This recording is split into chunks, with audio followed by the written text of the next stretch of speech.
here it is, and it's 35 millimeter compared to HD movies today, which don't look at all like this, and you see the quality of it. And then also this type of filmmaking, it struck me, doesn't really even exist anymore. I never see these kind of movies like where they're this exploitation genre of the early 70s is really not made by anybody, because people basically, when they make films, they want to make dramas and this kind of thing. And people don't go into movies and make this kind of film normally, except in the horror genre. So. But this actually came up, I was actually listening to Desperado by the Eagles, and that was the original title of the movie, was Desperado, and I said, oh, I'm going to get sued by the Eagles. Like, it was basically inspired by that song, and then that was the movie. And then it also had pieces of like Hello, Bobbie and Rose, and Easy Rider, and these kind of movies were, you know, that era there, late 60s, early 70s. And then, so then, yeah, Naked Kind of Ryan, exactly. So it was kind of Dirty Mary, Crazy Larry. Yeah, it was like that type of filmmaking at the time. And so then I just had the script written, and then Merrie then met some guy in a bar, and he put up with money. So that worked out really well. The Polo Lounge. Was that the Polo Lounge? Okay. Some guy named Steve Brody who got a credit for the money. Nowadays there's 10 of those guys. Yeah. But we only needed one to afford these movies. You didn't have those 18 logos before. And if you notice, my credit had 2 different names. Lynn Ross was the producer, and Merrie Lynn Ross was the actress. And I remember when I did meet this Steve Brody, who was bored out of his mind. He had just sold a big company, a music company. And about a month before, I had said to Mark, you know, I'd like to produce a movie. And I said, I'm not sure what you guys do, but how would I do it? He says, well, I got an idea. Just raise the money. So that was my cachet to get started, and I met him within a month's time and became a producer. What was the budget? It was like $250,000, which was a lot at the time, actually. I was actually doing the math when we were watching it. I realized There was a, does that mean I didn't get paid no more? I thought it was 300 and something. Oh dear. Yeah, he doesn't remember, I do, It was because... 250, yeah, they put up extra money to the distributors at the end. That's what year was this? This was 76. 1976, yeah. And the average studio film at that point was about, what, about 2 to 3 million? No, it was less, I think, like $1 million, some of them. So this would be like making a film today for 10 million, maybe. No, but no, it made 10 million. The numbers were also different. But if you were doing the math, yeah, no, you can go. But at the time, you know, we grossed like $5 million or something in the drive-ins, which don't even exist, but that's what it played. Like there were 5,000 drive-ins when this was made. I saw it in a drive-in in New Orleans with a double bill of Food of the Gods, actually.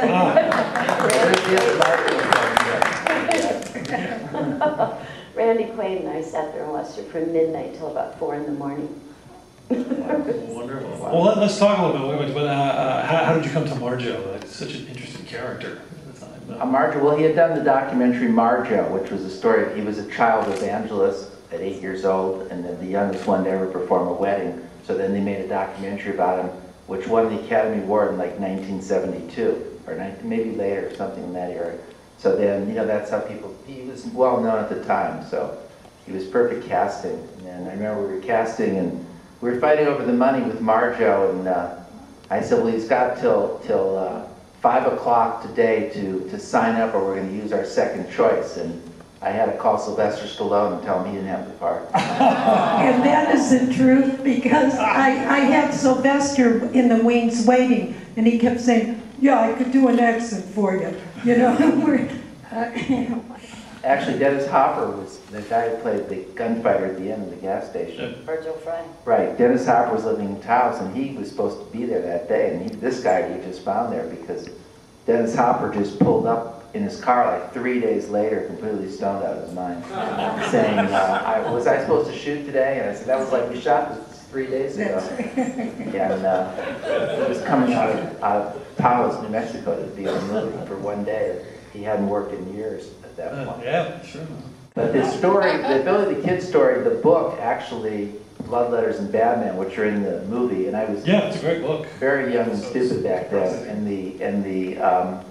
So some of the scenes came from the book, because in the book, the Billy the Kid story they tell in the book, Billy the Kid lassos a safe with his horse. So we said, oh, well, let's just make that a pickup truck. So we took some of the scenes and transposed some of the stuff into the movie.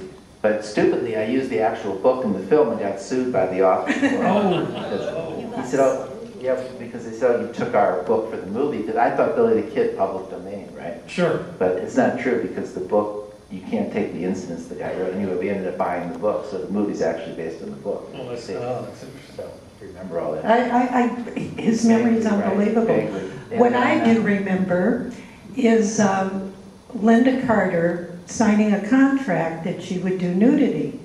But she never asked me if I would do it, and I did not sign that contract. Do you remember the story, Mark? No, he doesn't remember. You're touching some testy water here. But the bottom line is that... Oh, let's go there. Come on. No, but the bottom line was that later on, she decided she didn't want that in the film, but once you sell it to a distributor, you really don't have a lot to say about it. They made us use the scene twice. It's actually the same scene. It's, oh, can you put another scene of her in there? Yeah. So, but I noticed that. yeah. But then afterwards, there were all these stories. Lynda Carter became a born-again Christian, and then she like renounced the film. So it was like National Enquirer director forces her to do nude scene. That's great for you. Yeah, Film. it was big headlines like, but it wasn't really true, because she was, you know, she didn't really complain. And this wonderful actress, Belinda Balaski, Belinda and I were in an acting class with Lynda Carter and numerous people, The and Dressler's acting class, who you'll see in Truck Stop Women in a minute, and Ruth Johnson and Dean. a lot of people. But she added so much credibility as a really great actress, and she was so good, always, so believable. And it was always an honor to work with you. One of my favorite parts, Ceci. It is, I loved it. I remember calling Mark and saying, well, when I first met Lynda Carter, she was like so voluptuous. And I called Mark and I said, can I gain 30 pounds, dye my hair red, and wear glasses?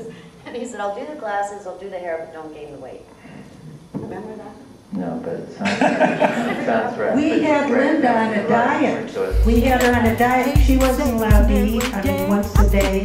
I remember Mark. Well, I was the one feeding her very little. Torturing.